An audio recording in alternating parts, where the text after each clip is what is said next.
ओम नमो भगवते वासुदेवाय नमः। नमस्कार दोस्तों भक्तों, आज है निर्जला एकादशी और निर्जला एकादशी की कथा क्या है आज हम सुनते हैं। निर्जला एकादशी का व्रत सभी एकादशियों के व्रत में सर्वश्रेष्ठ और सबसे कठिन माना गया है। पद्म पुराण में इसकी महिमा के बारे में विस्तार से बताया गया है कि इस व्रत को करने से सभी एकादशियों का व्रत का फल हमें प्राप्त होता है। और पांडवों में भीमसेन को इस व्रत के प्रभाव से स्वर्ग लोक की प्राप्ति हुई थी। व्रत रखने वालों को निर्जला एकादशी की कथा ज़रूर पढ़नी चाहिए, इससे संपूर्ण फल की प्राप्ति होती है। तो सुनते हैं एकादशी, निर्जला एकादशी की कथा।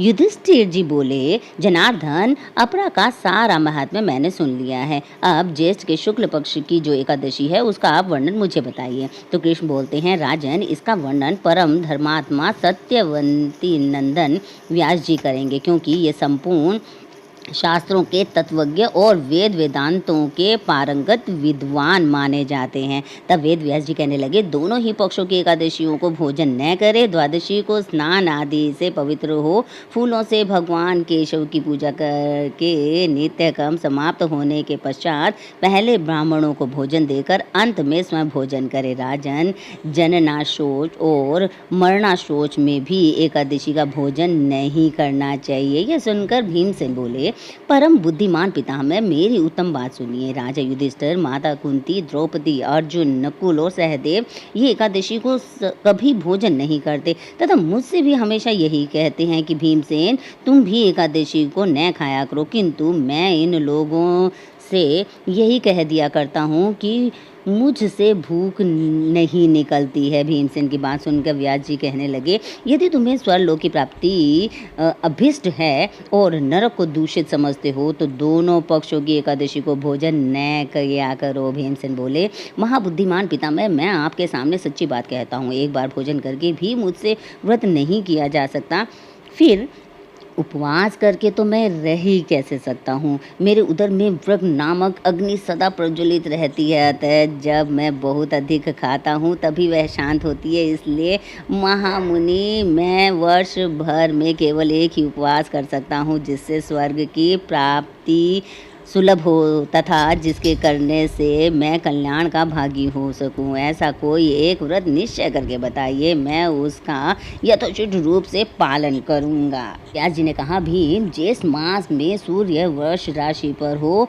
या मिथुन राशि पर शुक्ल पक्ष में जो एकादशी हो उसका यत्न पूर्वक निर्जल व्रत करो। केवल कुल्ला या आचमन करने के लिए मुख में जल डाल सकते हो, उसको छोड़कर और किसी प्रकार का जल विद्वान पुरुष मुख में न डालें, अन्यथा व्रत भंग हो जाता है। एकादशी को सूर्योदय से लेकर दूसरे दिन के सूर्योदय तक मनुष्य जल का त्याग करे तो वह व्रत पूर्ण होता है। तदनंतर द्वादशी को निर्मल प्रभात काल में स्नान करके ब्राह्मणों को विधि पूर्वक जल और सुवर्ण का दान करें। इस प्रकार सब कार्य पूरा करके जितेंद्रिय पुरुष ब्राह्मणों के साथ भोजन करे। वर्ष भर में जितनी एकादशियां होती हैं उन सब का फल निर्जला एकादशी के सेवन से मनुष्य प्राप्त कर लेता है, इसमें तनिक भी संदेह नहीं है। शंख चक्र और गदा धारण करने वाले भगवान केशव ने मुझसे कहा था कि यदि मानव सबको छोड़कर एकमात्र मेरी शरण में आ जाए तो एकादशी को निराहार रहे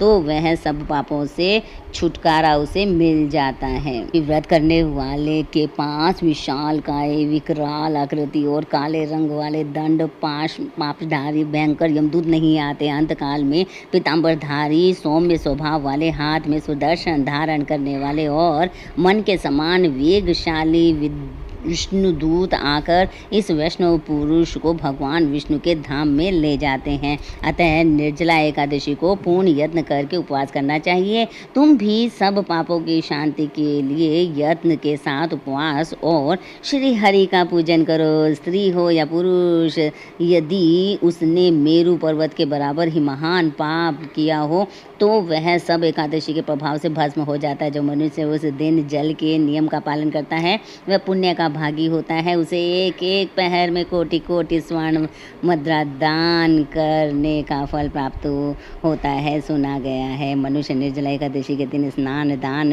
जप होम आदि जो कुछ भी करता है वह सब अक्षय होता है। यह भगवान श्री कृष्ण का कथन है। एकादशी के दिन यह नियम लेना चाहिए कि मैं भगवान केशव की प्रसन्नता के लिए एकादशी को निराहार रहकर आचमन के सिवा दूसरे जल का भी त्याग करूंगा और द्वादशी को देव देवेश्वर भगवान विष्णु का पूजन करना चाहिए। विधि पूर्वक पूजन करके जल का घड़ा संकल्प करते हुए निम्न मंत्र का उच्चारण करना चाहिए।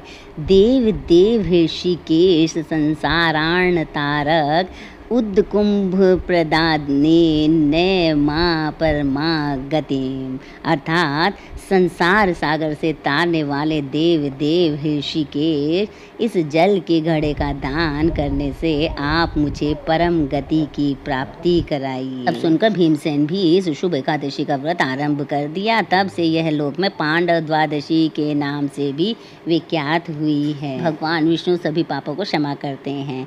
ओम नमो भगवते वासुदेवाय नमः। ओम महालक्ष्मी नमः।